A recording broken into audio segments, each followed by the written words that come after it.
Welcome to Horror Flix and Music Mix. We are your hosts. I'm Dustin. And I'm Kevin. On this podcast, we discuss horror films, the scores, and the people behind the movies. Our goal with this podcast is to fully analyze a variety of horror films, as well as give our unfiltered opinions, especially on these movies today. I love the title. Can you give the title for everyone? Here we go. Do I sound better? Mm-hmm. Battle of the sequels that no one asked for. Yes, that I think that sums these both up very well. Though watching both, I'd say definitely one is better than the other, but not by much. Oh yeah, I think we're gonna probably agree on which one of these is better. Absolutely. And that's the thing going into them. I've seen Blair Witch, obviously, but I've never seen Urban Legend. So it's one of those late 90s slashers that was trying to just do Scream, and I just never had a chance to see it. You gotta watch the first one. That was the second one. This is the second one. No, I know. I heard there were some things that I would have caught and been like, oh, but yeah, I didn't. That's okay though. So we're starting off with Urban Legends Final Cut, directed by John Ottman. Where did you hear about this movie or see it for the first time?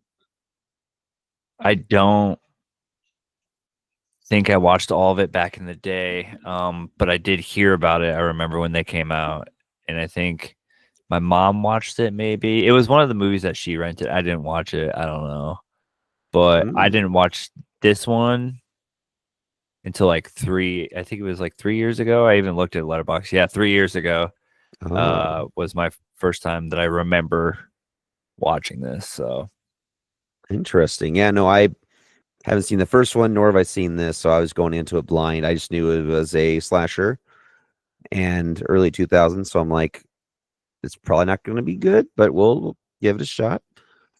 Yeah. Would you like to do a spoiler-free short summary for everyone before we dive into our next 2000s?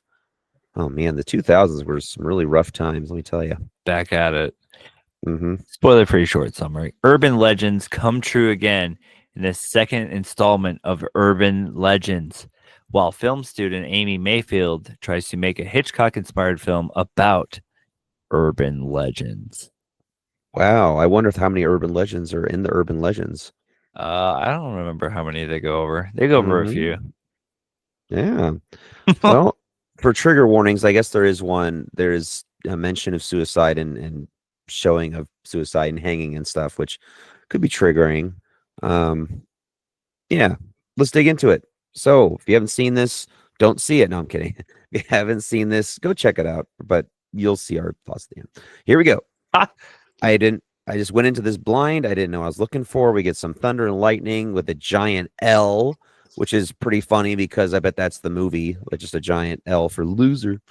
So we're on a plane now, and I'm like, oh, it's Final Destination. It's a party plane with all the college students, and I was really confused. I'm like, if I would have seen the first one, I would have known. I figured out why later. And then we see they're on the plane, this one guy that looks like Tom Green's cousin is like, hey, have you seen the Twilight movie? I was like, oh. I'm like, who are these teens partying on a plane? I'm so confused right now. Right. Then there's this random couple about to get it on in the plane bathroom as some creepers looking around. The cart flies through and everyone grabs the shots. I found that funny. The Tom Green dude sees a guy and they see writing on the wall in the bathroom that says, you're going down. Everyone's airbags are coming out. All the older people in the front are dead. Now there's this strange looking motherfucker about to stab her. Now Tom Green's cousin is dead. The pilots are dead. The girl's trying to land the plane, and then all of a sudden, cut. And I was like, oh, it's a movie. Yeah, interesting beginning, because I was thinking like, oh, it's gonna be like Final Destination. Right. But not there's it's like on paper it's good, like the meta-ness and the plot points, but like the execution was not there. Basically, I'm noticing like after Scream from like 96 up to like early 2000s, everything just had to have some kind of meta component, because everyone I've seen so far has, like, I know what you did last summer kind of has that ish, and the next film definitely has. Book of Shadows has a shit ton of it. Oh yeah, and tried to do it, but not as good at all. So yeah, the director tells everyone to stop, and hey, it's Eva Mendes. the director says, "Get it right, or I will kill you." I was like, "Dang." And of course, they're trying to do with the scream route where they paint this guy as the possible killer, this guy's the possible killer, and as always, we see some kids all of a sudden kayaking, and now we're at a film school, and wow, it's Anthony Anderson, and I was like, I recognized him, and oh, he was in like Scary Movie 3 and all these. He was in Malibu's Most Wanted, a lot of good stuff, great comedies. So Oh interesting. yeah, yeah. I was Yeah. like, who? Yeah, yeah. Mhm. Kangaroo Jack. He's in Kangaroo Jack. Yes, You ever yes. Oh seen my that one? gosh. Wow. That brings me way back. And they're talking about the prestigious Hitchcock Award. The main school professor, director person is explaining the past winners of the award and that their final thesis films are due soon. Now we're following the main girl. I said, maybe Amy. I didn't know they were giving names. I didn't find the names until later. Yeah. And but we find out this is Amy. She's walking to the library in the freezing cold, and this campus security guard that I recognize, but I don't know who she is, but I recognize her. Her name is Reese, and she's just very like, "Hey, girl." It's just like, I'm talking about Pam Grier, and they're talking about. I was Oh like, she's supposed man. to be the comic relief, but I didn't find her funny at all at times. But anyway, she all of a sudden is like, "Yeah, I had to move campuses because the last one there was murdering of 8 students." I was like, "Oh, it's probably from the first movie." I think so, yeah. I have no clue. And she says, "Urban legend, my ass." And now all of a sudden we're getting this guy in the office talking about film theory jargon like mise en scène and cinema verite and all these, this French film school nonsense. Amy goes in to see the film professor and she's telling him she's going to make a movie on a serial killer who uses urban legends for his kill. And it's like, oh, I assume that's with the first movie. She's like, oh, they're going to talk about mixing horror and suspense. We're at a bar and now true random people are talking about being unemployed. As they're getting drinks served, someone puts something in the drinks. Oh, the woman talks about working with Travis on his film since he was 12. At this point, I don't know about you, but I was like, I don't know who any of these people are. No, yeah, no. And the director leaves, and the girl keeps drinking as other creepy director from earlier comes up to talk to her. And she's like, get lost, creep. She goes to the coat check to get her coat, but she's obviously losing her shit since she was roofied. And she's trying to find her coat. She gets a bag over her head. Boom. Kill one. Oh, wait, not yet. Sorry. Now we're in a gross looking saw room, which I was like, okay, this is before Saw, so I was interested. And the woman gets out of the tub, and all of a sudden she is missing a kidney, and that's an urban legend right there. And I was like, oh, okay. She gets out of the tub, and she's noticing, oh shit, my kidney's on the table. Right. And then the guy, the quote unquote killer in the back, is like doing something with some knives. I don't know what he's doing. So he's doing shit in the kitchen and she falls down. The killer hears her and she closes the door and tries to call on her cell. As she calls the dispatcher, thinks it's a joke and hangs up. And then all of a sudden, the very, very bad doggo starts barking. She tries to escape out the window, and the killer slips through the door lock, just getting his hand in there. Unfortunately, the dog is barking at her, so she's trying to leave, but the killer claws at her wound, which is brutal, and is being dragged. He slams the windowsill on her head and throws the kidney to the dog. Now, I would say, out of the entire movie, these 3 minutes were awesome. How Yeah. about you? I was thinking that too. I was like, oh, I don't remember it being this good. And then it stopped. Then it stopped. This was like the one kill. It's like this. Okay, I'm like, this is where I can take all the other really really stupid characters and the plot points and the really slow pace, as long as it has good kills or something, at least some meat on the bone. Right. And it was a great start, and I was like really excited. And then, Yeah. well, Amy's talking to the one girl who was the actress from the beginning, telling her about her story idea and tells her it's an actual urban legend. By the way, the actress from the beginning is the blonde chick who was on the plane, who was being yelled at by the director. Yeah. Anyway, the blonde girl starts listing off all of these urban legends, and it's like, girl, we're eating. Amy goes down to the hall to this editing area, watching people edit. And of course, some dude with a coat is coming down the hallway, and I'm like, it's probably a false jump scare. And boom, Travis is talking about his film, and Amy asks if he can look at her film, and he gets his shit-eating grin on his face. Eva Mendes again. And then Amy starts talking about her story that a woman gets, Amy starts talking about her story. I don't know what happened there.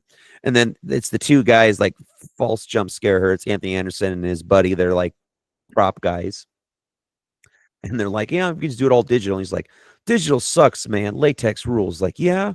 Well, George Lucas. Well, fuck George Lucas. Yeah, that was one of my favorites. He said, That was fuck funny. George Lucas. And he's like, you're going to hell, right? Yeah. It's so funny. Yeah. Now this director douche is talking to Amy about trying to steal the Hitchcock Award from him.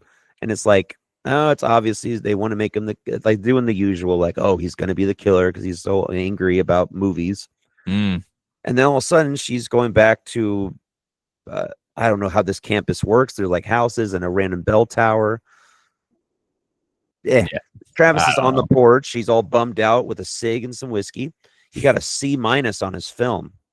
Not good He's enough. whining. Yeah, not good enough at all. He's whining about, well, this one would be an F. No, he's whining about how having no money or connections. He doesn't know what to do. And he's asking him if he knows a DP. I'm like, yeah, my mind went there at the time. I'm sorry. He says, the director of photography. Yep. He says he'll get her one, and off she goes. Yeah, Dr. Pepper, of course. Dr. Pepper, dude. On campus, they're setting up to film. The crew pretends to drop a light on her, and like, oh no, the actress is dead, but she was faking it and showing her acting skills, I guess. Oh, yeah. And they're about to start filming, and then some very random Russian guy comes in and he brings out a camera. He's like, "This is my baby." It's like, oh my god, it's very cringy. Like, they need us like some of this stuff. Eva Mendes tells the Russian dude after they're done filming that if he were a woman, she would have sex with him. It's like, okay, it's just so random. I don't. Where are you at with this so far? We've had one kill and we just get all this random, teenage hijinks. Like I said, it's like it could almost be good. Like parts of it's good, and then it just like, oh, here's the part right now. The good part is on the TV with the kidney, and it just like it just shits the bed. And like, I don't know. I like the idea. Oh, we're at film school. I want to do this movie on urban legends. That's cool. Yeah, but it's just like. Yeah, I don't know. I don't know if it's the writing or if it's the cast, but it, like you said, it's like, who are these people? You don't really care. Nope. Like, I don't know. Yeah, no, not you don't care at all, unfortunately, which is fine because I love. There's a lot of slashers films that are great that have people you don't care about, but then at least get us in there for something. Like, yes, we got the whodunit element, which I found interesting. Okay, but there's so much just gunk in the middle, and the pacing is just, there's so many times where Amy's just talking to a random guy and then they're like, hey, let's go research. It's like, who gives, like, I don't know. All right. Anyway, so the blonde actress is done at her filming and she gets into her car and she's like, oh, my car keys. She goes back into the studio and she starts hearing her dog bark. It's like, oh. As she goes into the sound stage, none of the lights turn back on except the weird siren thing. She gives a little giggle for dumb reason. And she's trying to look for her keys, but for some reason she's looking for her keys in a pile of fake like organs. It's just like, why would you leave your keys there? I don't know. I put my keys in some weird spots. So I'm always like, where are my keys? Too, but like, no, like, you know what? Yes. Amy and her crew are watching. Oh yeah, as she finds her key, she turns around and she sees the fake camera is still rolling because it's the killer with the camera. I was like, ooh, a Peeping Tom reference. Oh, not really, because they weren't going that far. I don't think the director even knew what that movie was. Sadly, not like Halloween Resurrection, dude. Which actually, yeah, I know. It actually had a much better Peeping Tom reference than this. Ironic, and it's funny because Amy and her crew are now, we jump to them watching takes from their shoot, and it's like the blonde girl is such a bad actress. Ironic, but she's also a bad actress in the movie. That's funny. Okay, it's meta. All of a sudden, another reel goes in with Sandra looking for her keys, and the camera's going up to her, and the killer slashes at her face, but we rarely see it. As they're watching, no one thinks about, wait a minute, we don't see much of the kill. We just see her running and hear slashing. And then she just falls down. And Amy's like, wait a minute, who shot this? As they go up to the film booth, we see a Rocky Horror Picture Show poster, which is cool. Little reference there. Amy and her crew start looking around, and I realize, oh yeah, the blonde girl is named Sandra or Sandra, whatever. The douchebag director tells everyone that's Travis Stark is dead. Everyone's like, what? I guess they're all meeting outside with the film school director the next morning. So, like, here's the thing about this too: these jump cuts. We go from like, hey, we're looking for Sandra, who put the film in there, and all of a sudden it's the next morning, and Travis is dead. And yeah, it's like, okay. As they're all in this meeting outside with the film school director person, he's giving like the worst eulogy ever. As they're all talking, Amy sees some random dude run away. They have a wake at the university, but not in a cemetery, I guess. I don't know. As they're all looking sad, the douchebag with the sideburns, who is her like producer or agent, tells her she will be okay. And then they ask her, like, where's Sandra? She's like, oh, she'll be okay. She's in a coma in LA. She's like, what? Oh, it's on ER. Okay. Oh, yeah. No. Gosh. The guy says he can help her out. He talks about how he knows her backstory, being the daughter of an Oscar-winning film director. And he's like, you can't hide that from everybody. It's like, wow, he's a dick.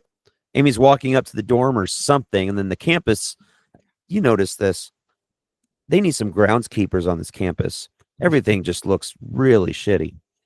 Like the bushes are not trimmed. The grass is not mowed. There's leaves everywhere. It's like, come on. Who's taking care of this campus? Really? Anyway, yeah. It's important. She goes to the site. Now. Oh, yeah. Amy goes to the site of Travis's death, which Travis, by the way, is the quote unquote genius director who got a C- on his film. And supposedly he died by suicide because of that, which, okay. She's freaked out, but realizes that, wait a minute, there's a guy in the background, and she sees him running around. She's like, stop. He comes out, and it's like, it's Travis. And it's like, no, it's Trevor. Oh, God, yeah. His look-alike, or his twin brother, Trevor. And it's like, that's how do we kill dumb. this guy and bring him back? I mean, I was going to say how dumb that is, but then I'm like, well, Twin Peaks did that with the cousin, but at least she had different hair. I don't know. Right. You can't, but it's like comparing, like, a spaceship to a 2-year-old's like little rocket toy. You can't compare the two. It's just. So all of a sudden she's like, oh, you're not Travis. And Trevor walks out all pissed. He's like, my brother wouldn't kill himself. He was moited. Trevor tells her he's going to find out what happened to his brother, and then he walks away. And I want you to also watch, as you're watching again, watch Amy's facial expressions for the entire movie. It's always the same. It's always, or like, there's no emotion. And the times where she does everybody give emotion, who's just listening to this, go to YouTube, right, and watch Kevin's expression. I'm paying attention now. It's just so bad. That's man. Yeah, I mean, I think with both of these films, it's the lead that kills me, but the supporting casts are pretty decent. So anyway, yeah. So we've had 2 kills so far. The second one trying to do like a POV, but not well done because you couldn't see anything. It was such a awesome kill in the beginning, and then it just was like, just like, let's just hear slicing sounds and then just show a lot of blood on the floor. I don't know. I just thought it was lazy. Amy is filming 2 people screaming at each other. Wow, her film's gonna suck. She gets everyone together, and the Russian guy is he's going to go smoke. And that dude looks like he plays bass in a prog metal band, has to see his camera. And he's like, no. Shim is having his name's Shim, by the way, for God's sakes. Yeah. He's having a smoke, and he's walking out. Well, Amy is getting everyone to scream. Don't know why. Oh, yeah. That's another urban legend coming in. If people scream you can't hear, I don't know that urban legend. I don't know. Yeah, I don't know either. Like, I'd like to see one where it's like, does a bear shit in the woods? Like, that would be a cool urban legend to do. I mean, it wouldn't be an urban legend. That'd be never mind. Would that be on Mythbusters? Ooh. Is that what? I have to try that one. Or, you can hear a tree. If you can't hear a tree, if it's, what is that? A tree falls in the woods and you're not there to hear it, does it something make like any that? sound? Yeah. What's your favorite urban legend, everybody? Let us know. Hope it's not this movie. Comment on this episode. Yeah. Interesting. Well, Shim is trying to get a smoke, and as Amy's getting everyone to scream for the next 3 minutes in the most annoying way possible, the Russian dude gets karate chopped by the killer, and then gets to beat the shit out of with like the the long camera lens thing.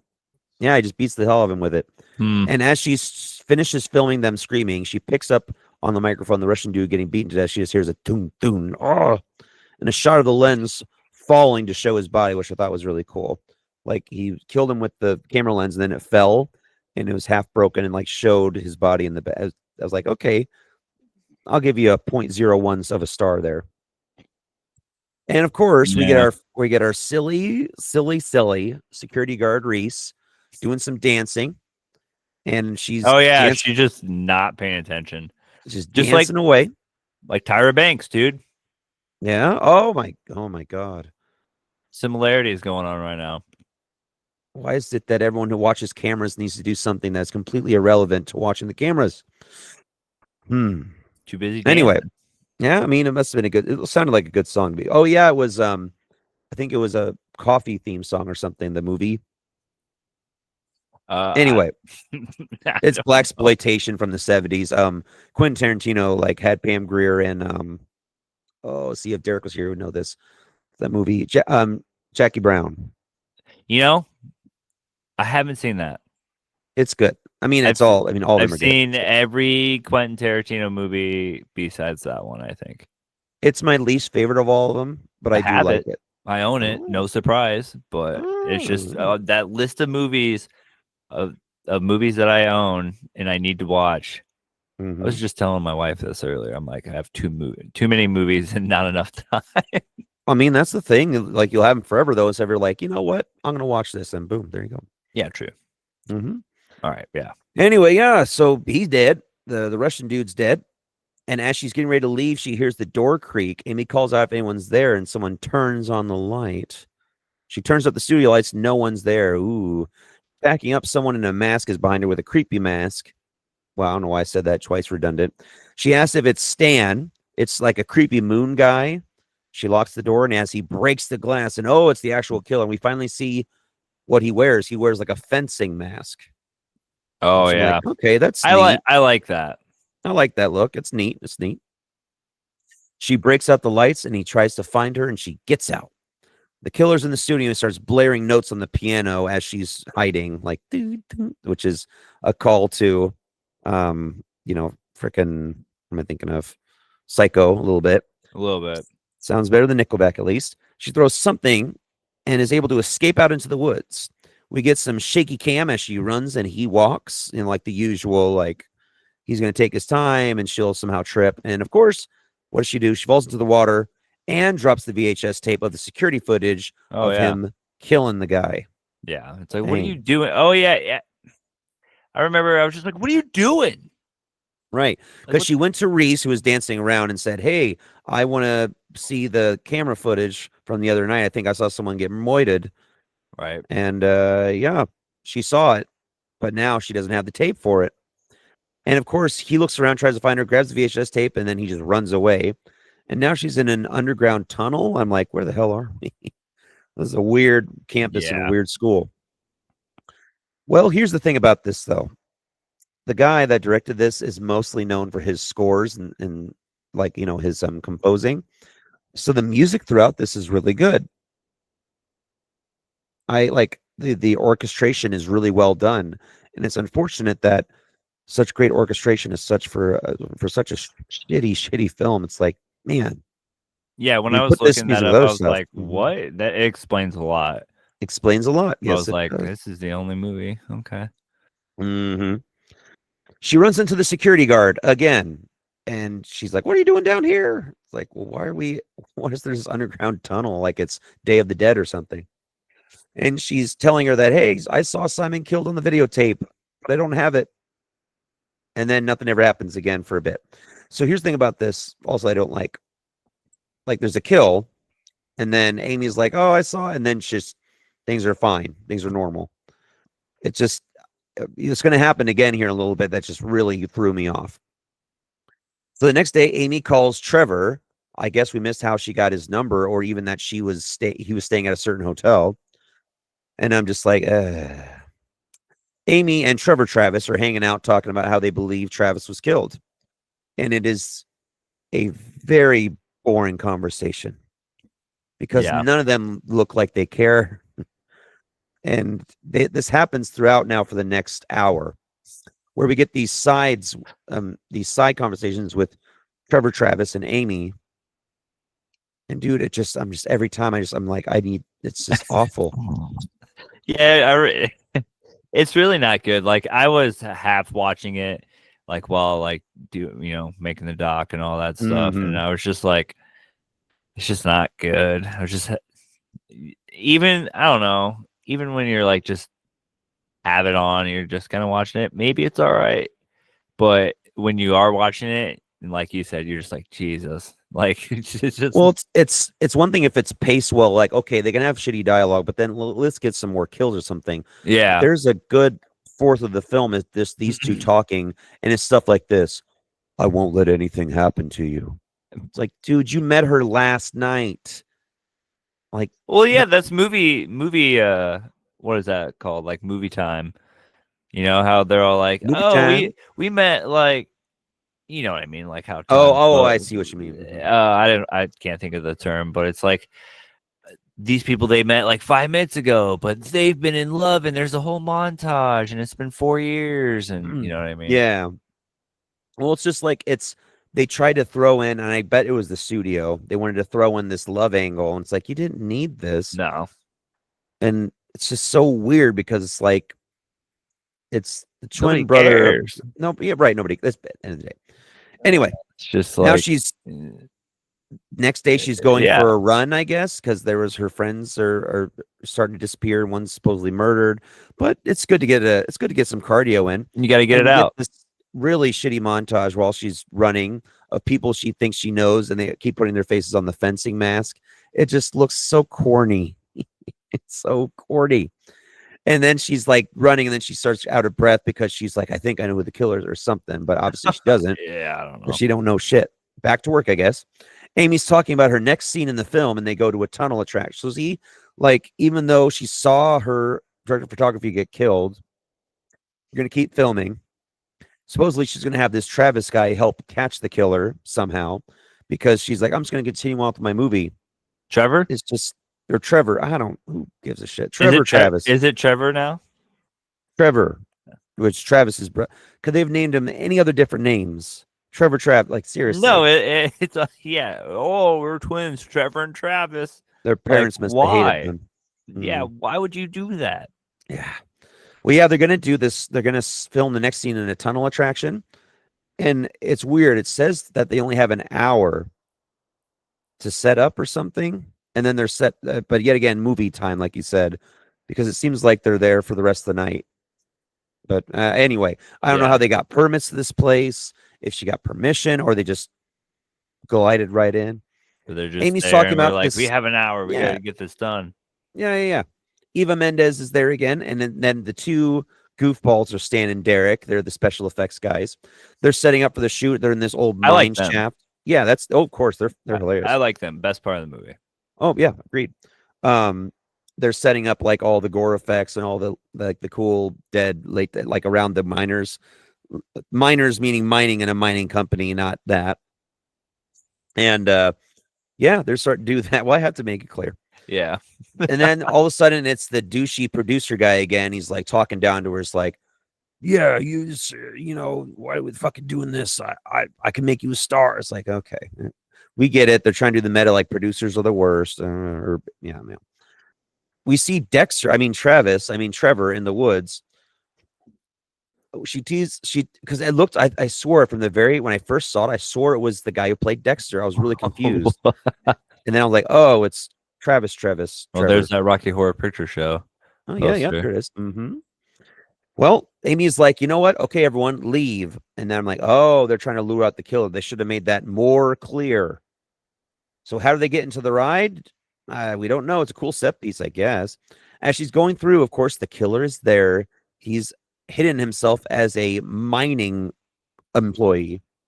And he hits Stan in the head with a hammer.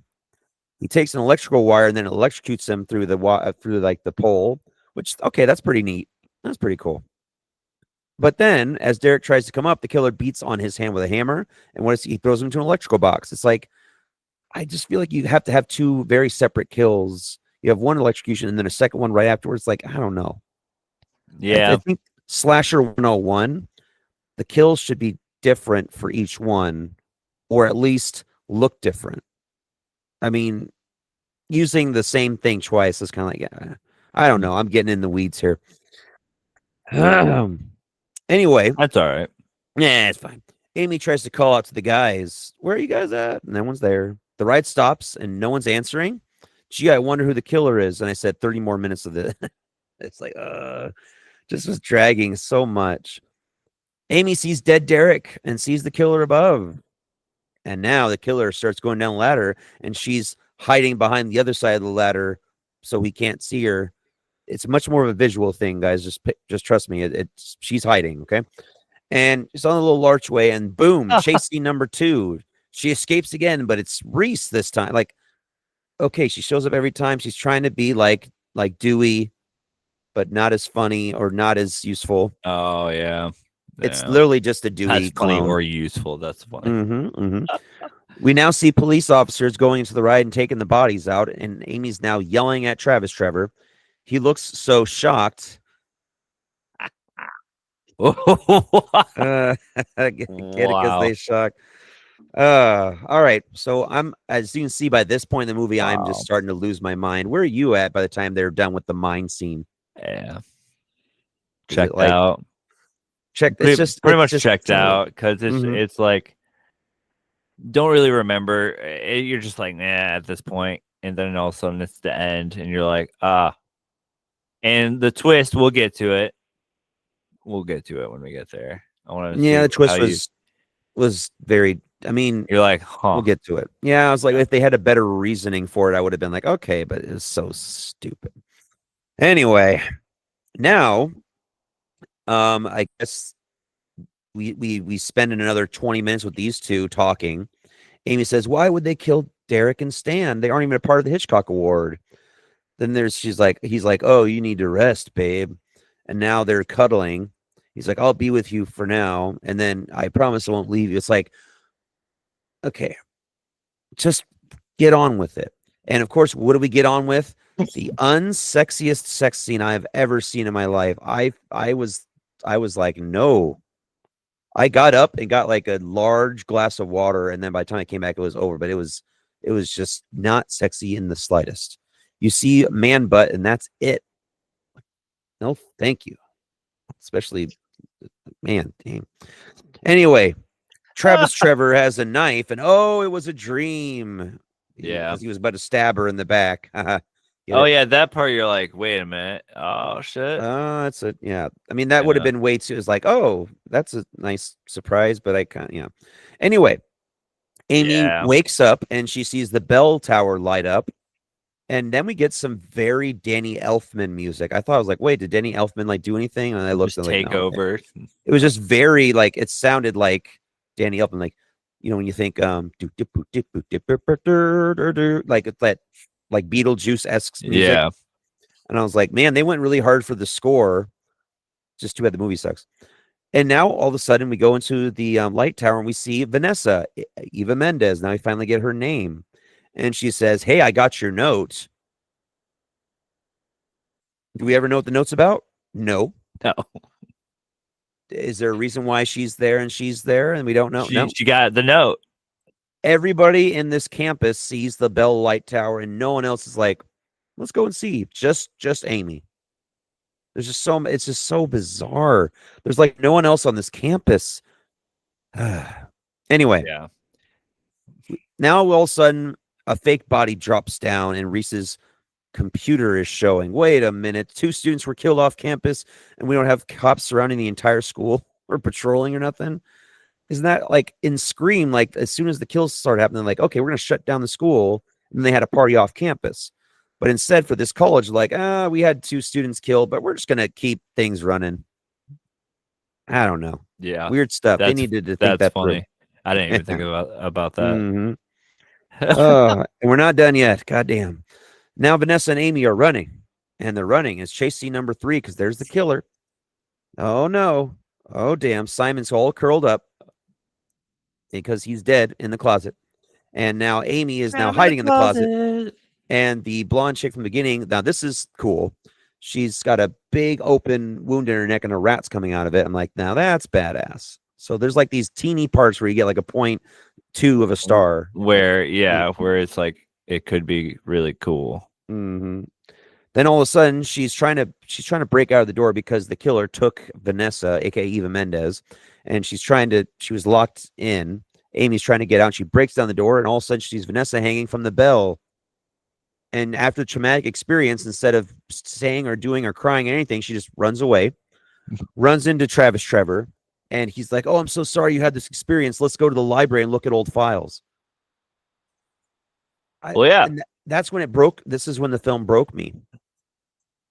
You just saw your friend hanged, and Travis Trevor's like, "Hey, I think I know what's going on. Let's go to the library real quick." The killer's right in there. I don't fucking know. Oh man. At this point, I was like, I know I'm not gonna. That's the scene right there where I wrote, "Nope, I'm done. I know I'm not gonna like this unless something really great happens in the next 15 minutes." Nope. So Travis does a connection.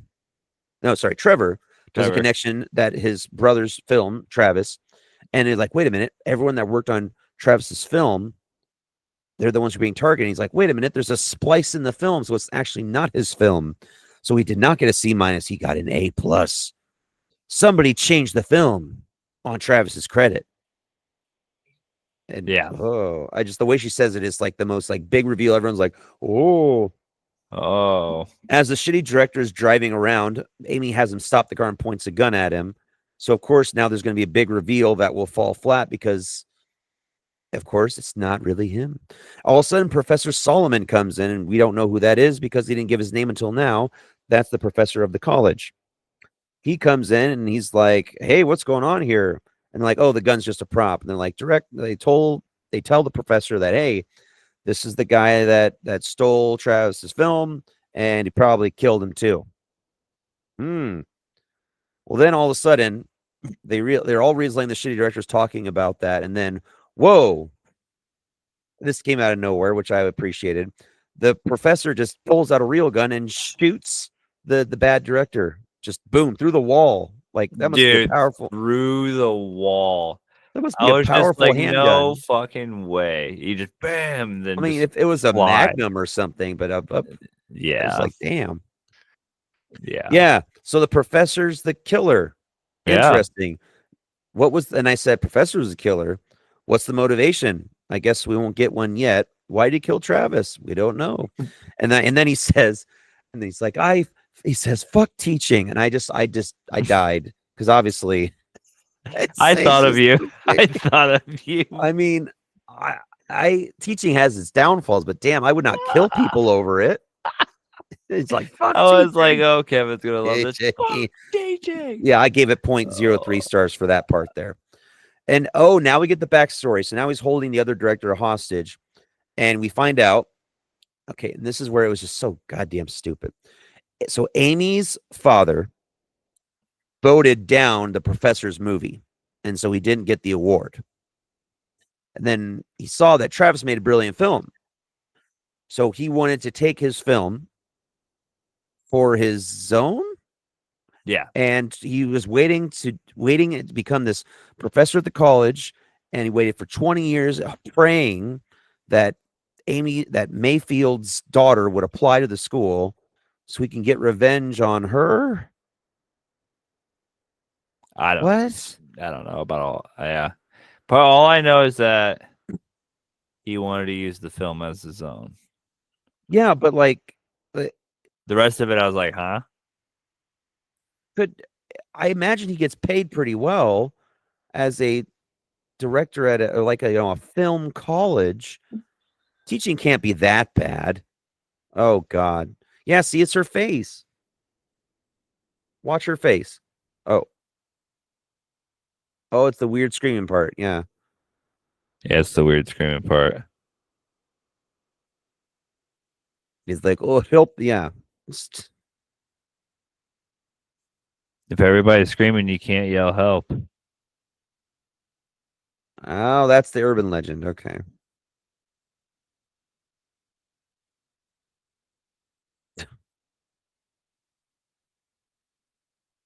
It's like, what are you even going to use that for in your movie? Yeah. Yeah, like what? Anyway, so yeah. Do what? So the professor's pissed because he let his film down and he wants to take Travis's film. And now we get the least exciting fight between Trevor and the professor. Oh my god.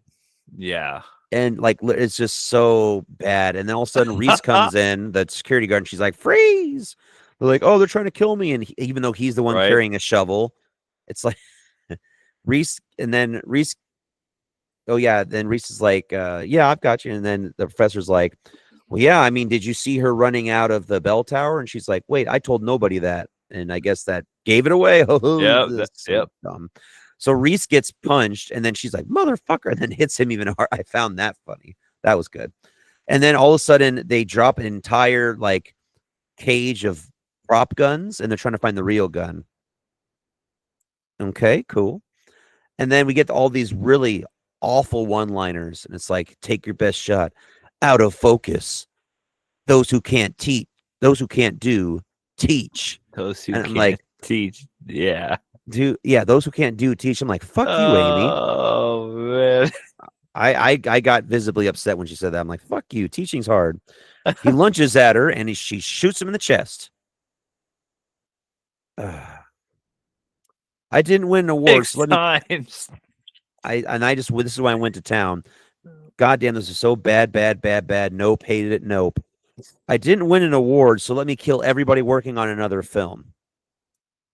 Yeah. And now all of a sudden we're at this award ceremony, and we see that really nerdy looking kid that looks like he's the basis of a prog band with a sniper rifle. And then they like, oh, get him. And then I'm like, oh, it's another movie. Oh, fuck you. The movie's done. What do you think?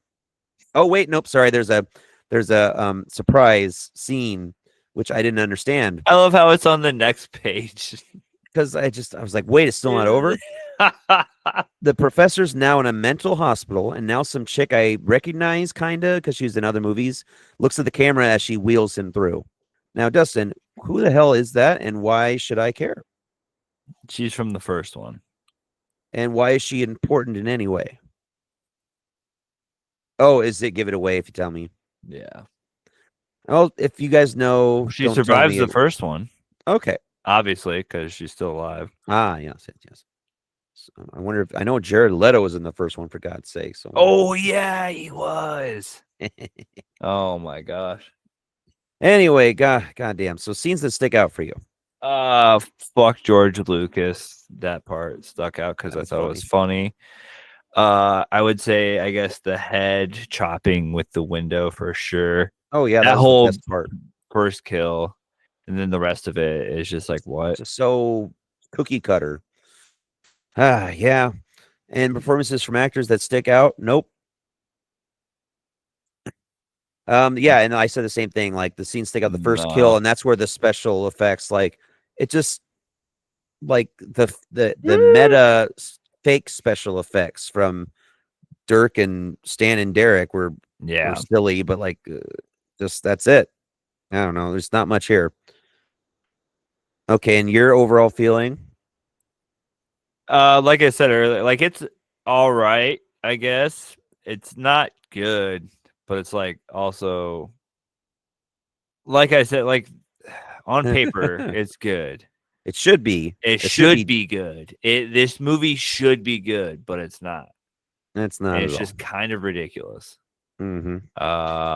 I like, yeah, I like how, oh, she's making a movie about urban legends, all that, blah blah blah, meta, whatever. I'll take it, but it's just not executed well at all. No. We get 7 kills, and as you look, like we have this really awesome first kill, and then the rest of them are just very like just electrocuted, bludgeoned, hanged, and that's it. Like it Yeah. just we have such a unique, like badass kill. It doesn't have to be realistic. That's the entire point of a slasher. But then it just was like, let's just electrocute this guy, and then in the very next scene, let's electrocute this guy too. I remember the first one being better. Oh, I've heard that one's bad, and it has Robert Englund in it, so it's got to be pretty decent too, and a few other big names. Yeah. So in the sound, John Ottman did the music as well as directing, which is his real job of doing music, and he shouldn't have directed. What the hell were you thinking, John? Right. You should have stuck to your because the music's great. He's got a full orchestration going on. Like it's got solid music around it. It's just such a bad film. It's just like, dang, it's unfortunate because I would probably listen to the score. Who are their main actors and crew? We have as Amy Mayfield, played by Jennifer Morrison, Travis Stark, I guess, and Travis Trevor, Oh, right, Travis Trevor. played by Matthew Davis, Professor Solomon. It was Hart Bachner, Vanessa Valdian by Eva Mendes, Yeah. Stan, Anthony Anderson, Reese, Loretta Devine, Graham Manning, Joey Lawrence. Those were the people. Crew: Paul Harris, Boardman, and Scott Derrickson were the writers. Brian Pearson, cinematography. Rob Corbin and John Ottman, editors. Francois Dagna, Dugganay. Dagane. Dugganay. Matthew W. Mungle, prosthetic makeup artists.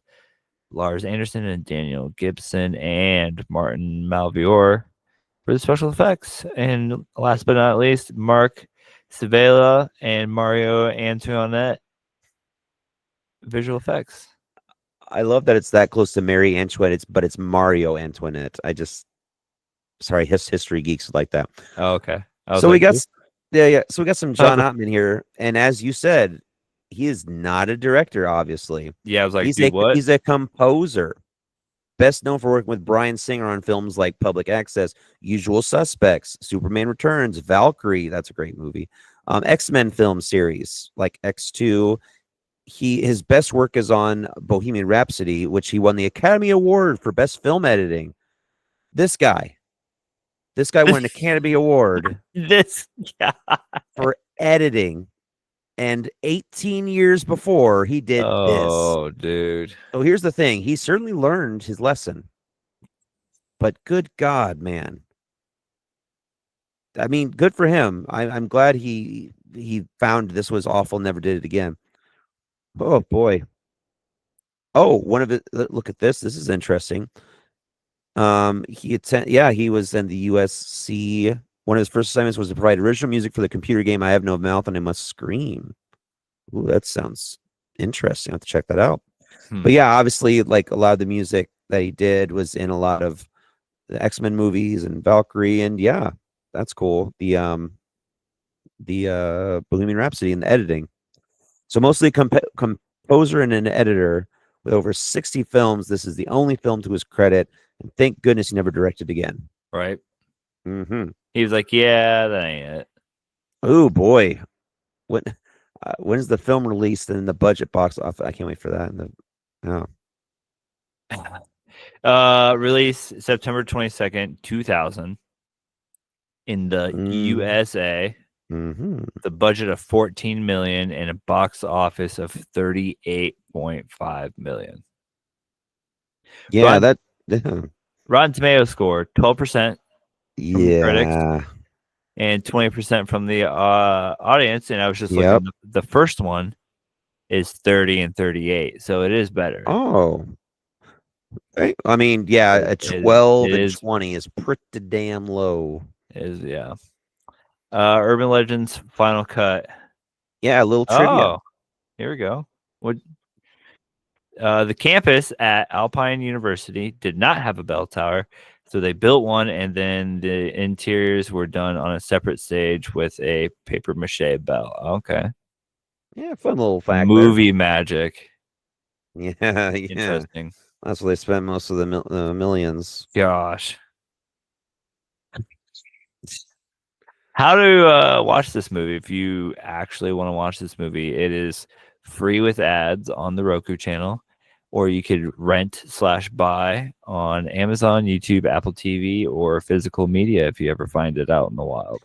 And of course, what shall we rate this? I think y'all know where I'm going to go with this.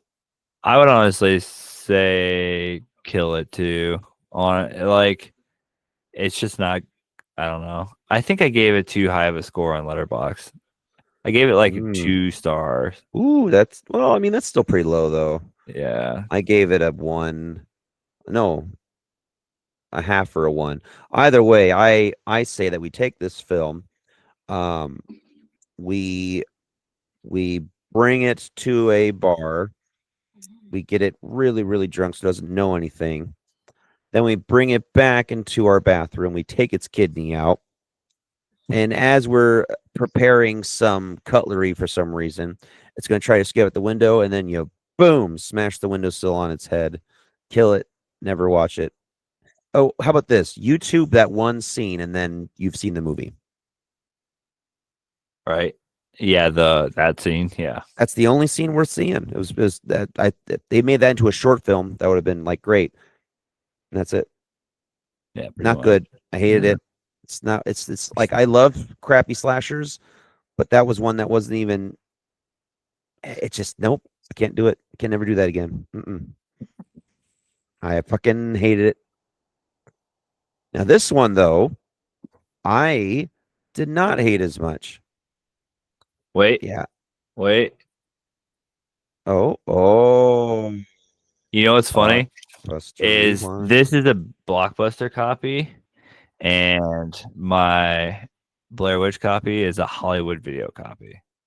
Now that see, I the Hollywood Video was closer to me, so I went to there more often than the Blockbuster. But that's cool though, and that's a cool cover, even though it has nothing to do with the movie, but still cool. Yeah. I like. Yeah. Anyway, now we Um. get to Book of Shadows, Blair Witch 2 by Joe Berlinger. So you've never seen either of these before? Oh no, I've seen Blair The- Witch. I mean, no, Oh, these oh, movies that we are talking about. I've always Bef- heard like stay away from this one. This one's, but as you all come to find out, this was not that bad. Yeah, like I love the Blair Witch Project. Mhm. Um, and then I remember when I first watched this like a while ago, I was like, "What the fuck? It ain't it." But then this time around, when I watched it, I was like, "Oh, okay. Like I get it. It's pretty cool." And especially at the beginning when it's like, "Oh, this is fictional or reenactment of something that happened after the events of the first movie." And I was like, Yeah. "Oh, I get it more now." Yeah, I think because from what I read about it, this was not the director's original vision. In the commentary, he talks about like he was pretty upset with what they did to his film, trying to make it more palatable to a teenage audience rather than keep a lot of the theme. They did keep some of the stuff that he did, but they really rearranged some things. Um, Huh. and I think that's why I Give me the appreciated it director's more. cut of this. Yeah, Let yeah. me see that. I that would be a cool thing to see. But yeah, I'd never seen it, but I'm like I'm curious, and I'm glad I did. So, spoiler free short summary: if you have not seen Book of Shadows, Blair Witch 2, a group of teens are curious to explore the mythology of the Blair Witch after they saw the film. Soon enough, they have to face their own fears, and I said no one cared. But the thing is, I started to care, except for one of the characters who is the worst I fucking started character to ever. care. I Which one? fucking is it Jeremy, the one that was in had his stint in the mental hospital? Jeff, Jeffrey. the main dude, I think. Yeah, he is the worst goddamn actor in my entire goddamn life. Everyone else did a great job. But yeah, Jeffrey Donovan, Jeff. Dude, it was just that was painful. Everyone else was great. Like seriously. Every actor and actress in this other than Jeffrey was fine. Like the rest of the crew. Anyway, Yeah. and the sheriff is hilarious. Oh my god. You think them black clothes give you some special powers? It's just the way He's I'm like, get out of there, goddamn woods. There's no goddamn Blair Witch in there. He's just like, I know. Like, oh, dude. oh, Yeah, it's great. love it. Trigger warning. Oh, yes. Yeah, Hang. hangings, Yeah. nudity, witchcraft. Yeah. I don't know. I mean, there's some No, weird shit going on. yeah, I'd say so, and I think that'd be triggering. But yeah. All right, let's get into it. I'm excited to talk about this All one. right, here we go. Here we go. Mm-hmm. Starts out saying like I just said earlier, which I probably didn't catch the first time I watched it, and like catching these first two like title cards or whatever you want to call them. It says the following is a fictionalized reenactment of something that happened after the events of the first Blair Witch Project movie, based on public records and interviews. Blah blah blah blah blah. And I was like, oh, okay, I get it. How it's filmed like how it is now. This starts with actual news stations and like MTV News and all that good stuff. Yeah, Jay Leno and shit like that. I was like, oh. Yeah, talking about the first movie, like actual clips from TV. People are coming to Burkittsville now to visit a lot, and some like, and then it shows like interviews of residents of the town, and then some footage of people visiting, and then the sheriff is telling everyone. It's like a news fucking watching them, and the sheriff's just like, get out of those woods, there's no goddamn Blair Witch. It's so it's awesome. Then it shows this guy Jeff, our main dude Jeff, a lot, and then changes to him in the hospital a year later or a year earlier. Doctor is smoking a cigarette, and they're like pouring some liquid down his nose, and now he's going all crazy in a padded cell. And then it flashes to autumn 1999 with Marilyn Manson's Disposable Teens playing. Yeah. Overshot of the woods and some sacrifices are happening. Just like oh gosh, what movie am I thinking of that had the excellent soundtrack? Shit. Unlike Scream 3, this also has an incredible soundtrack. All that new metal that we love so much. And then it flashes to Jeff, November 15th, 1999, which is crazy because that's this Saturday. That it's this weekend that this episode's coming out, literally. So that's perfect timing. All this time. This is weird. It's weird timing. Didn't even mean to. So yeah, November 15th, 1999. Cops are walking in on Jeff. He's in an interrogation room, and then it flashes back a couple more days to November 12th. And then there's Jeff and some other people. They're driving out to an old cemetery to meet some goth chick named Kim.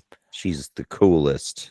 And then Jeff is like, weed is what I got, beer is what I'm gonna get. And I'm like, hell yeah, brother. Hell yeah, brother. And so, yeah, so they meet up, they pick her up. It's Jeff. Let's see if I remember the names. Jeff, Steven, Tristan, Erica, and Kim. Hey, nice. I cared more about these people. Yes. Than the last movie. Except Jeff, I cared about all of them. Yeah, so it's all of them. They're going out and they're doing the Blair Witch tour for the first time. It's Jeff's first time as well. And then, yeah, they stop for gas and beer, and then they go to the first stop of the tour, which is the ruins of Rustin Parr's house. So, background for those who may or may not know and have seen the Blair Witch Project and is deep into the lore, kind of like I am. Rustin Parr is the guy who, in the first movie, when they're talking about, some dude kidnapped 7 kids and killed them all up in a house in the woods, and he made one stand in the corner while he killed the other one, and he did it like one after another. And that's when I think he decapitated all of them and put them in pentagram around Coffin Rock, Mm-hmm. something like that. That's what Rustin Parr did. And then after he did all that, he goes back into town and he's like, "Yep, I did it all. The Blair Witch made me do it." So that's Rustin Parr. Uh-huh. They show up, start walking around the Parr ruins, and apparently this is also the place where they found uh, all the footage because it's also is that I believe it's the house that they go into at the end of the movie, or it's supposed to be. Yeah. Um, so yeah, they found all the footage there. They check around. It's a couple like there's barely even anything there. There's a couple half walls. They have witch symbols on them, and then there's a tree in the middle of this place, like which would have been in the middle of the house if the house was still there. And this is when Jeff's like, "What the fuck? How's this tree here? That's not possible because they would have to build the house around the tree." Mm-hmm. And then it cuts. It shows footage of of before with murders. So it's the same like sacrifices that keep flashing Yeah, we throughout keep going back this to it. Yeah. movie. One of the tourists is a Wiccan. That's Erica. She's trying to get in contact with Ellie Kedward, who is the Blair Witch. And then they're like, "Oh, let's set up for camping." They end up camping there. They set up cameras. Then it flashes to them drinking and smoking that night around the campfire. And we have System of a Down playing in the background. They have like a Yeah. little radio going, and they're listening to a bunch of good songs throughout this whole next couple scenes. Yeah. First it's System of a Down. Then it's flashing between the found footage and regular footage because it's got the camera set up, and then Jeff's also recording as well. And then another song. This goes on for a while. They're getting drunker and drunker, having deeper talks. And then second time, I thought it was funny that you brought up Nickelback earlier because Nickelback actually pops up. That was Nickelback. Yep, that was Now, like off their first album or something, but still bad. like I mean, but still. EP, like Yeah. Nickelback, nobody knows. Yeah. There's like, oh God, they went from the greatness of, Marilyn Manson, System of a Down. Is like, put some. Then again, they didn't realize how bad they would be yet, I guess. Yeah, old Nickelback's all right. There's some stuff that, yeah, when you hear old Nickelback, It, it's like, oh, it's like, oh, this used to be heavy, but what? yeah, what they What? do? Um, yeah, Nickelback's playing. Then they turn the radio off, which is kind of funny, because they hear something in the woods, and then some other people show up. They're recording. It's another tour. I thought this part was funny.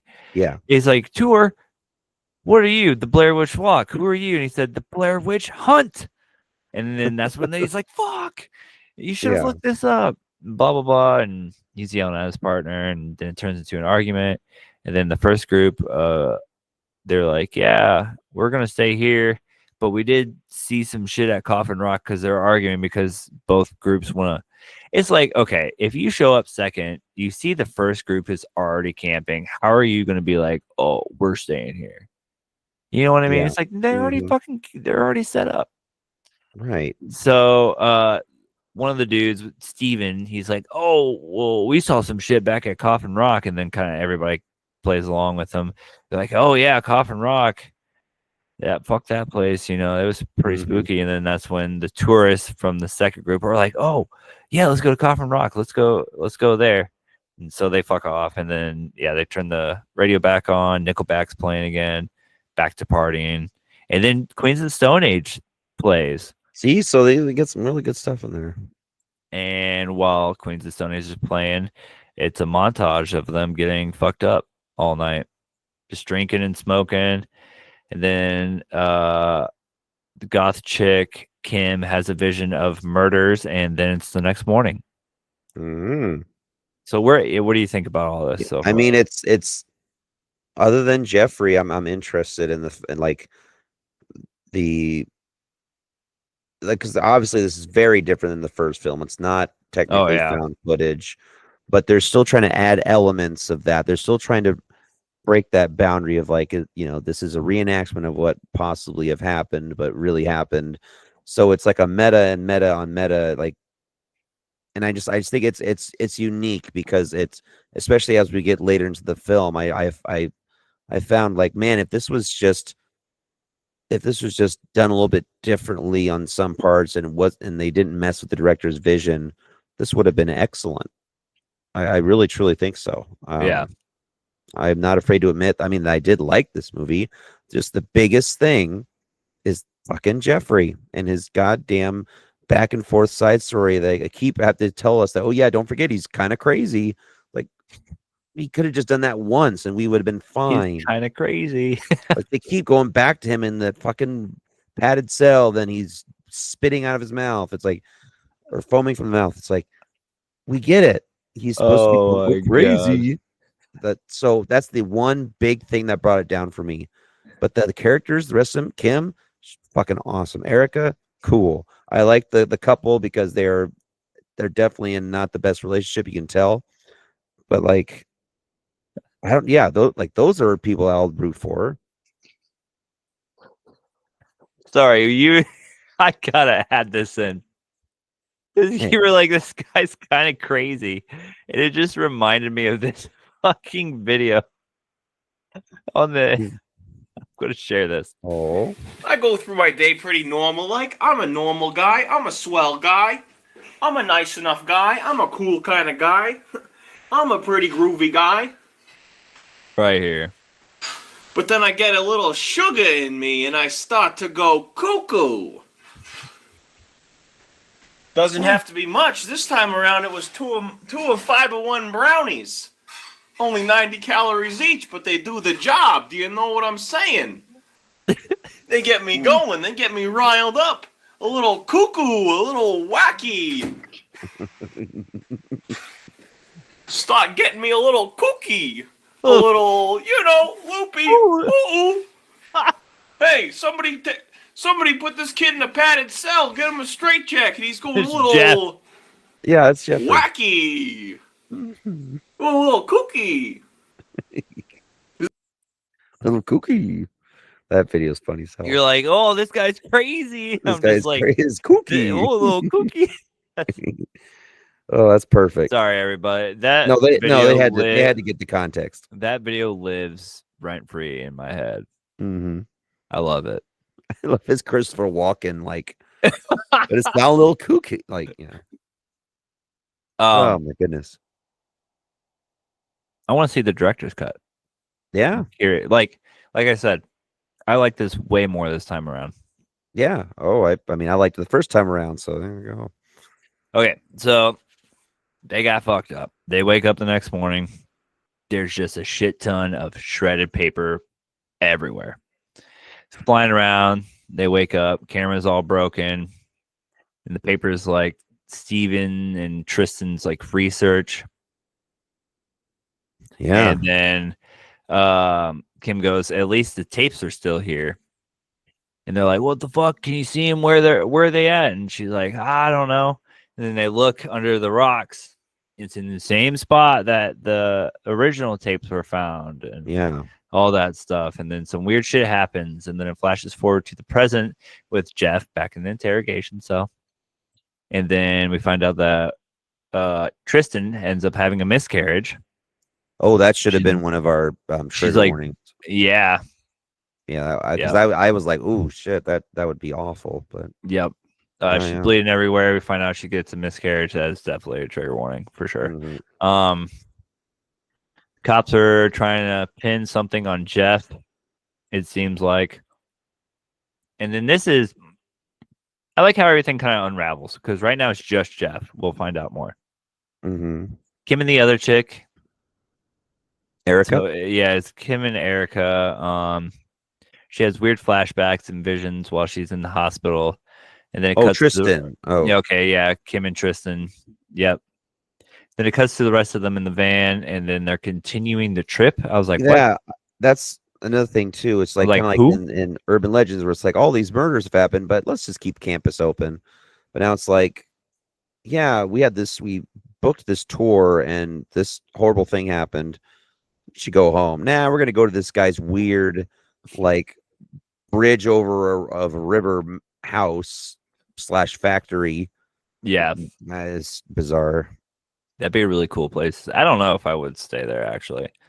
Yeah, not for me. Yeah, Think about it, because it's an old abandoned. Like, I bet the mold in there. I bet there's Ooh, rats.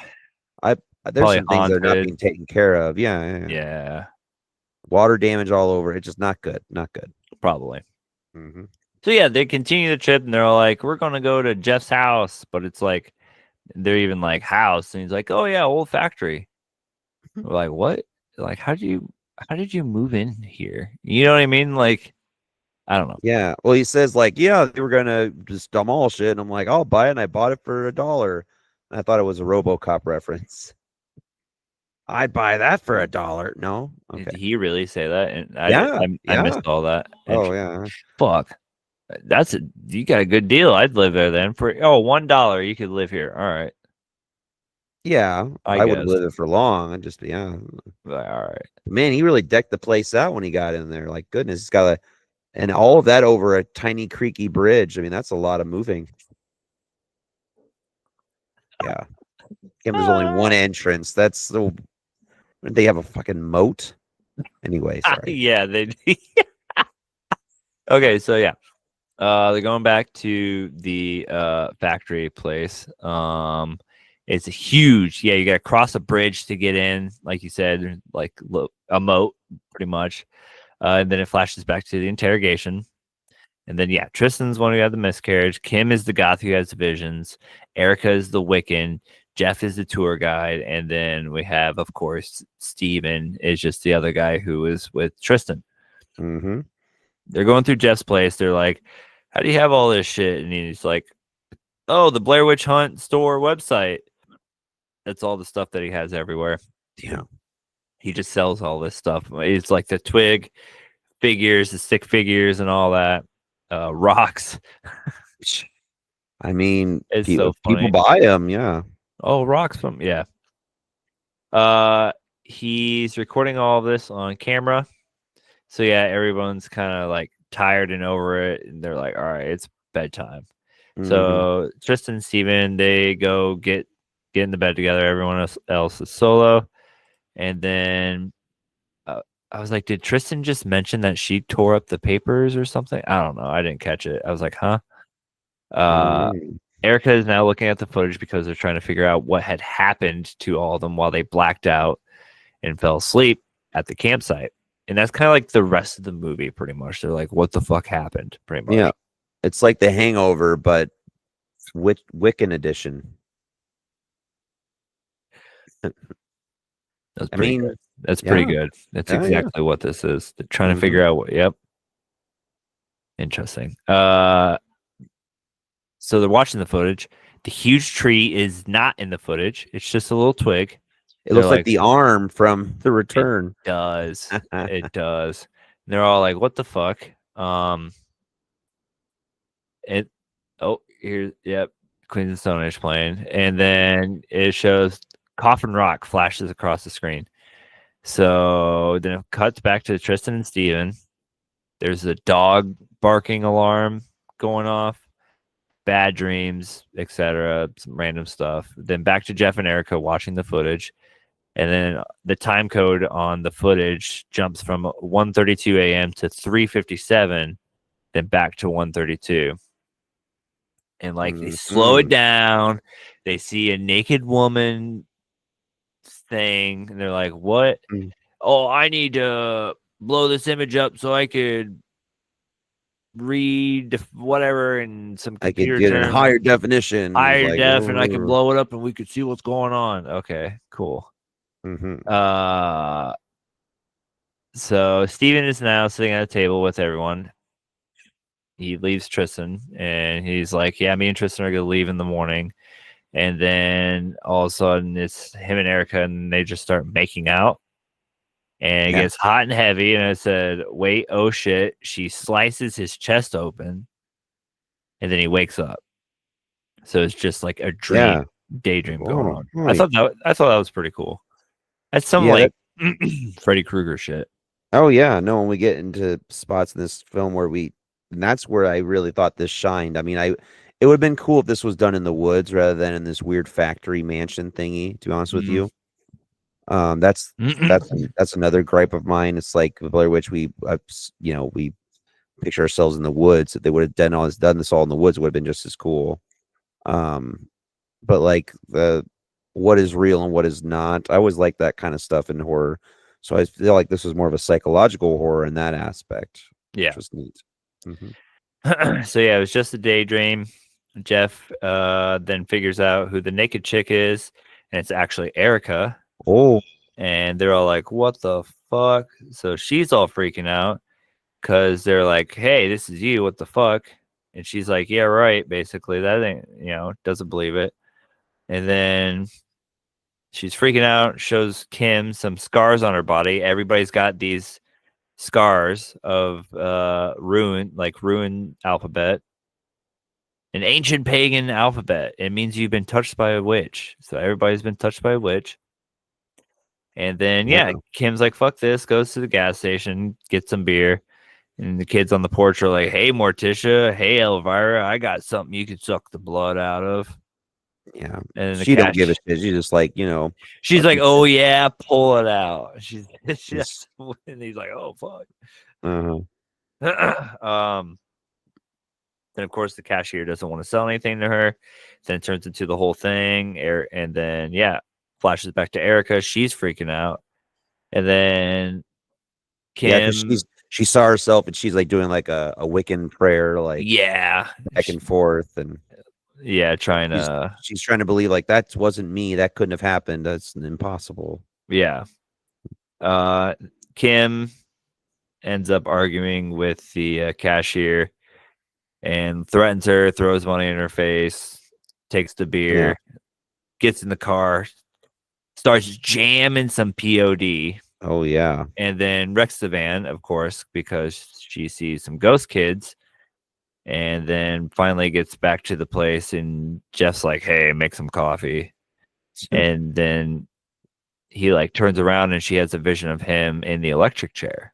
So it's like, like you said, there's a lot of like, what the fuck's going on in this? Premonitions and what's actually happening. And daydreams and next morning, Steven, Tristan, and Erica are about to take off. And then the van, they look outside, the van's just trashed. And they can't find Erica. They all have the witch marks. Then they find Erica's clothes on the ground, just her clothes. Like, oh. And then a quick glimpse of Kim in the interrogation room. So it's like, oh, so Kim's also getting interrogated. Then it flashes back to everyone wondering where Erica is. They try to call her dad, who's a minister, and then finds out that it's a lie because she was like, oh, my dad's they disowned me, blah, blah, blah. And all of a sudden, that was like a whole lie. They figure that out. And then they catch on the news that the other tour group has been killed. And it was a recreation of the Coffin Rock murders. They were all decapitated and all that good stuff. So we find out that that's why these guys are getting interrogated. The sheriff's on to them. They're like, what the fuck? And tells them that they basically can't leave. So they don't know who killed the other tourists, even though I was at this point, I was like, probably Erica. And then Jeff is telling the other ones, everybody else, nobody could leave. Can't pin this on me. Sheriff's even telling them, hey, you gotta stay put, basically. Yeah. And then, weird shit starts happening. Erica pops up outside, but she's naked. And then the dog alarm goes off when Steven opens the door. The bridge collapses, and they're really trapped. Then Erica turns into a little girl, which I think was Ellie. Tristan starts seeing the past. Ellie's getting tied to the tree. She's left there for days in the woods. So the story for Ellie Kedward. She is accused of witchcraft. She gets tied to a tree, left there for days, and then some kids come out. It's two little dudes, two little boys, and their dog. She's not dead. They let the dog chew on her. And then they untie her and hang her. But have you seen the third one, the Blair Witch? I have not. Oh, that one's worth it. That one's great. it's basically a sequel just to the first one. Okay, so it kind of just pretends this never happened. Book Shadows. Yeah, but Okay. it's that same story. But so Ellie Kedward gets tied to the tree, but then she gets like rope tied to her limbs and like really heavy boulders Oh, attached to those. So she's just like getting, I don't know what you call that, but suppressed. no, it's like because she's tied to the tree, right? So all Oh, these boulders are like pulling her limbs down, oh, stretching her dang. out. Yeah, it's Ooh, yeah. Dude, yeah, you but gotta watch the third one. I Yeah, gotta see that now. Yeah, no, it's like it's cool. sweet. I don't want to spoil anything. Nope. Either way. So Tristan's seen the past. She's seen all this stuff, getting tied to the tree, left there for days, kids coming out, poking her, let dogs bite at her. Then they untie her, use the rope, and hang her from the tree. Mm-hmm. And it doesn't show any of this. It's just what Tristan is saying. Jeff is jamming Rob Zombie. You could faintly hear Dragula. Yeah. It's Dragula. Still looking over the footage. Kim then finds files on each of them. And she's like, what the fuck? Where'd you get these files? And then Jeff is like, I don't know what this is. This ain't mine. Then they're all arguing. Then it cuts to Steven. He's getting interrogated. And you're like, oh shit. Like, what? Then the sheriff calls. He says he's at the front door. They're like, how? The bridge is out. Turn on the camera. Bridge is still there. Sheriff's banging on the door. Weird flashbacks for Jeff. He hears the sheriff yelling outside, banging on the door, opens the door. Nobody's there. The bridge is out, and then there's dogs on the other side of the bridge barking. Jeff shuts the door, grabs a gun, then opens it again to find nothing. But then he finds Erica in the closet inside. She's dead. Mm-hmm. And so we have Kim, Jeff, and Steven are all like, what in the fuck? Tristan then shows up, and she says that everything is backwards. Yeah, we get this weird, like she's been resting for most of the movie, up in like the weird loft area, and then as soon as this happens, she just comes down, and that's when shit really goes south. Yep. And yeah, it's towards the end here. So one thing about her saying that everything is backwards right now. I don't know if Mhm. this is back. What does that look like? Reverse. Yeah. See how that says reverse? This says the secret of S Rever. Discover the hidden images in the movie revealed for the first time. See back panel for details. Reverse. And it says to reveal the secret of S River, you must watch the special feature at the end of the film for detailed instructions. When the special feature ends, while your VCR is still playing, hit the rewind button to watch as clues are revealed on the screen. Whoa. And then go back to the movie and find the hidden images if you dare. Wow. See, that's the cool thing about VHS, people. That's the cool thing about physical media. Can't do that on, yeah. They're not going to have that on streaming, Fuck that. That's cool though. Makes me want to do it. right?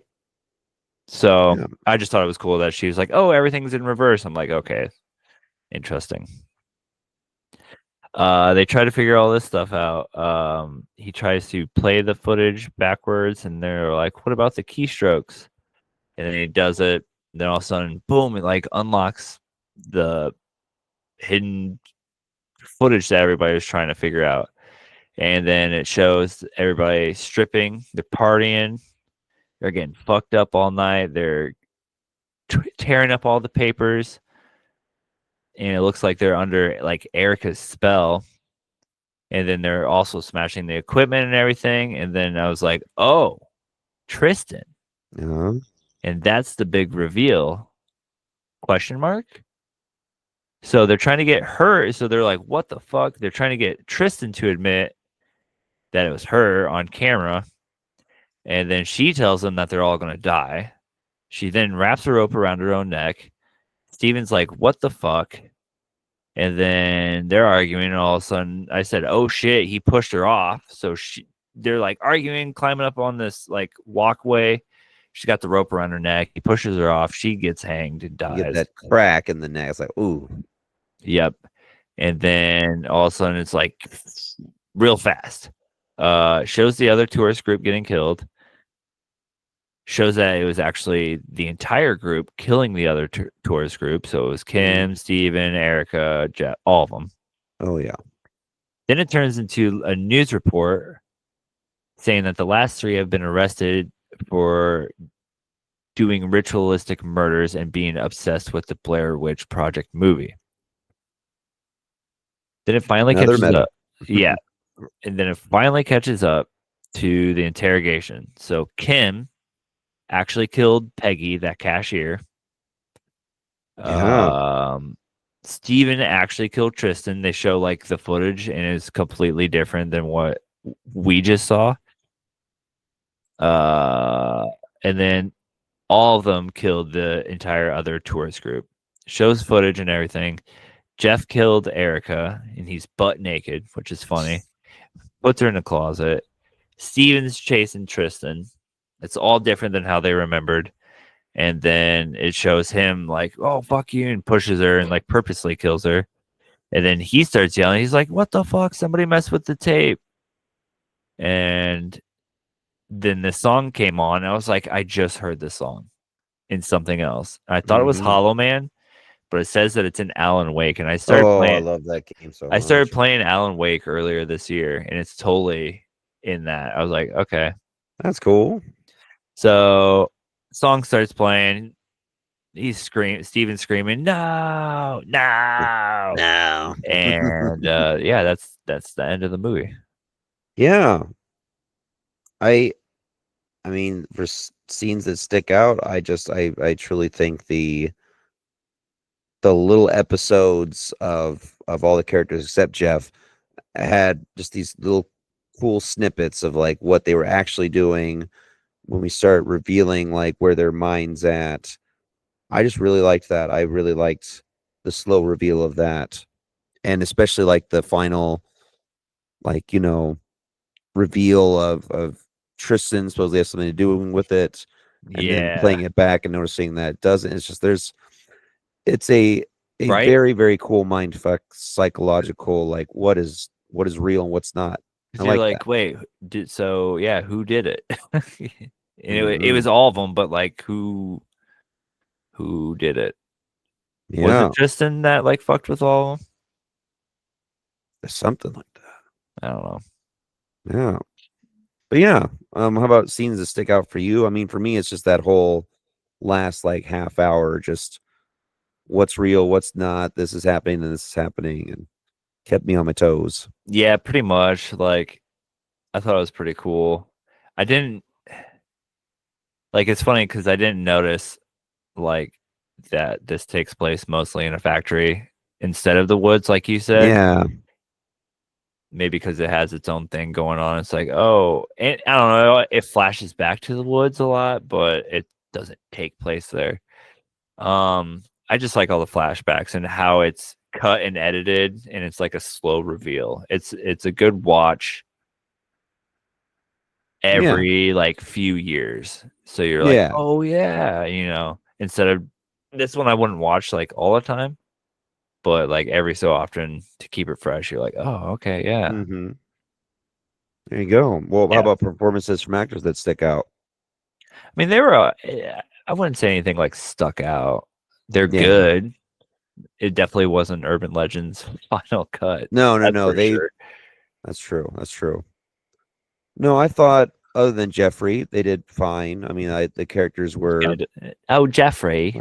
I hate that. It's so bad. You want a sandwich? He had one and you skip this because there's a line that he says when they think that Tristan's the witch. He's like, "You're the witch, bitch." It's just the way he says it. It is so corny and bad in his delivery. And then he says it again. It's like, "You're totally the witch." It's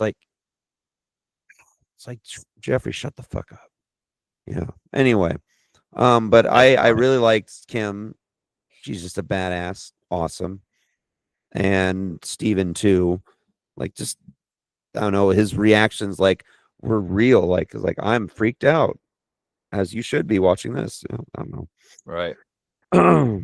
Ooh, special makeup and gore effects. Well, the flashbacks of the killings at the Coffin Rock were pretty brutal.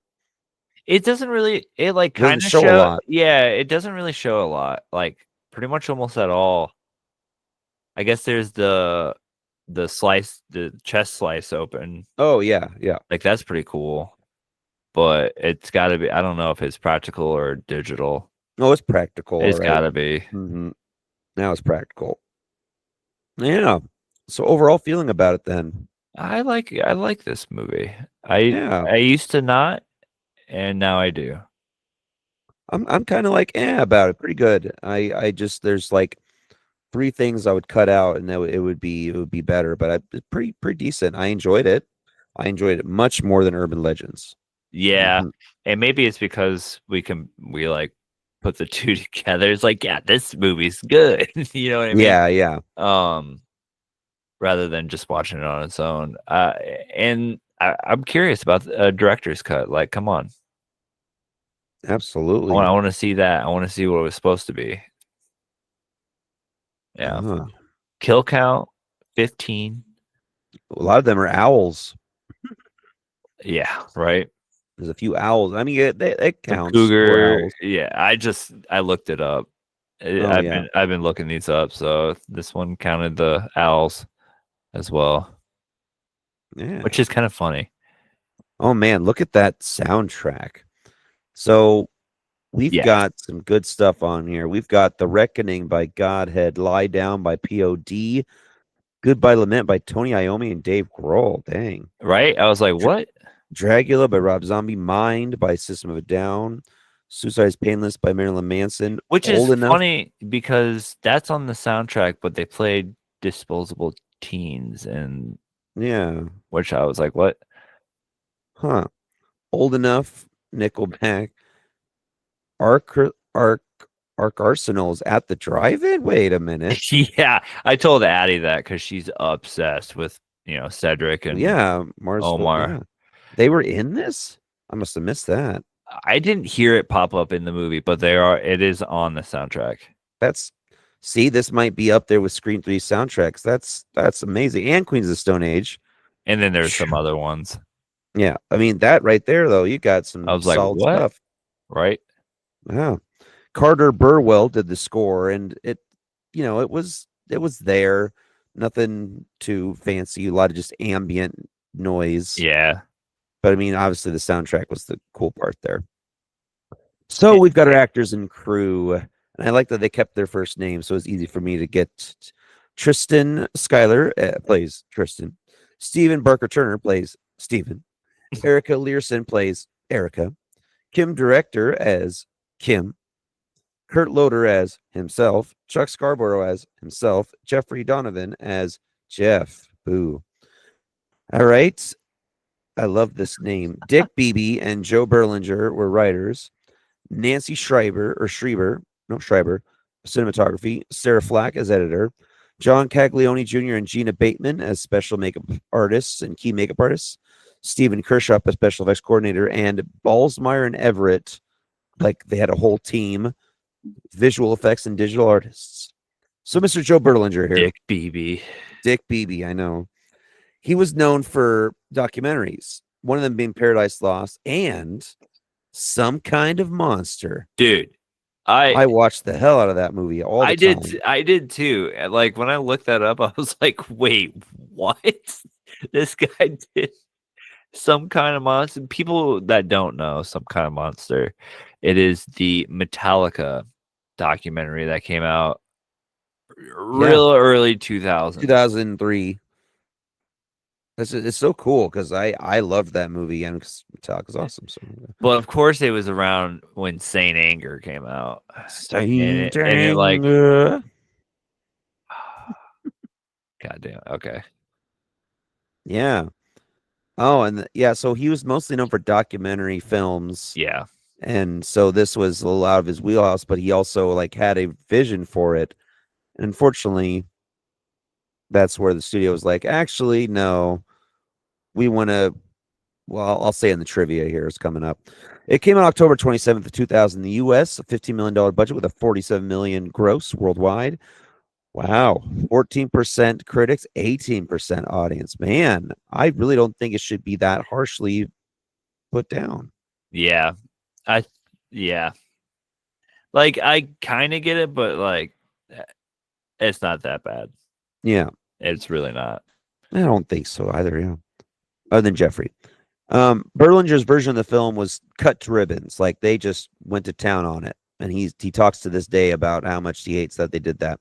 And instead they want to make it more commercial and put in more hip or punk rock is what I mean, they calling did a it. good job with the music. Oh, music. No, nothing wrong with the music, but what did they do to like to cut like because they kept parts of it, but it's like I wonder what they added in and took out. And Right. speaking of which, the original creators and studio, Haxon Films, didn't want to make a sequel. So Artisan Studio bought the rights and did the sequel anyway without them. They still put their name on the title, but that's kind of shitty. Yeah. And where can you watch this? AMC Plus, or you can obviously own it on VHS because it seems like you get some special features if you do that. I have it on DVD too. Oh, that too, yeah. So, well, there you go. Would you kill it, watch it, or buy it? I mean, oh, it's funny. I have Urban Legends and I own it, but I would say kill it. But this one, I would say watch it. I would say give it a watch. Just prepare yourself for the nightmare that's Jeffrey. But really, the rest of it, I liked it. I thought it was neat. I just wish I would have seen more of Berlinger's like true vision. But I thought it was a cool concept, and I think to follow up one of the biggest indie horror hits of the late 90s is a big deal. Yeah. I think that's the problem, and why it's so lowly rated, because it's like, what do you do after something like that? Because no one thought it was going to be that big, but my God, it's huge. Well, yeah. Watch this movie, but never ever pretend Urban Legends doesn't exist. Watch the first one, maybe. Yeah, I want to watch the first one. I'm curious. Yeah, yeah. So that's going to be it for this week. Thank you so much for joining us. And if you enjoyed this episode, please give us a 5-star review wherever you listen to your podcast. Give us a like on Facebook and follow us on Instagram and our TikTok and, of course, our YouTube page. You can follow us on Letterboxd, where we put up all the movies we discuss. We put up every movie we watched in October, and now we're just going to be watching other films. So and I hit 100 movies in the theater the other day. And you ended it with Predator Badlands. Good stuff. But we're still not done because we're obviously going to go see a movie tomorrow. So, haha. Yeah. But yeah, what's your Letterboxd there, Dustin, for us people to follow? It is Dustin at HFMMPOD. The POT. Pod. In the South Town where the kids don't play. Okay. And mine's at Kevin at HFMMPod or POD. But you can also email us directly at hfmmpodcast@gmail.com. So you can talk to us about movies you want to see. Obviously, we would love getting reaching out to us for interviews. We'd love to get more people involved, especially if you're a musician or if you're a producer, if you're just a horror fan. Please come on and we'll have you on. Yes. Yeah. On the next episode, we have two which is Inferno the third one? Fourth one? Third one? Hellraiser Inferno. It was like fourth or fifth. Hellraiser Inferno. Hellraiser 2. Hellraiser 3 came out in like 90. I think it's like the fourth or 5, yeah. So we have Hellraiser 5, Inferno, and Leprechaun. Leprechaun in the Hood. I can't wait. Which is also 5. I have a fond memory of that movie. Both of these movies are the 5th installments. Yes. In the great year of 2000. Oh, Hellraiser. They were like, Leprechaun. You know what we need? A 5th Hellraiser and a 5th Leprechaun. Yeah. And that's what we're going to be talking about on the next episode. 2 more episodes left of 2000. I feel like we've been doing this all year. We started, I think, and then David Lynch died, and we were like, no. Yeah. So we did all that. And Here hey, we are. we're almost there. We've got 2 more We're- episodes in 2000 left, right? 2 more, and then we're gonna be talking about 2025, and we're gonna get Kevin caught up here on some 2025 movies, Yes. and it's all I've made a list. I'm ready to go on it. So nice. yeah. And yeah, and then all of a sudden it's gonna be 2026. Oh, gonna be a year older. Ooh, like I don't like that. I'm gonna say that right now for everybody. I don't like that 2026 is almost here. Mm-hmm. Just Damn time. make it stop. Stop, Michael. No. Stop it, Michael. Stop it. Until No. then, enjoy yourselves and watch some better movies than these, probably. Yes. And yeah. Watch much better movies. And of course, stay spooky.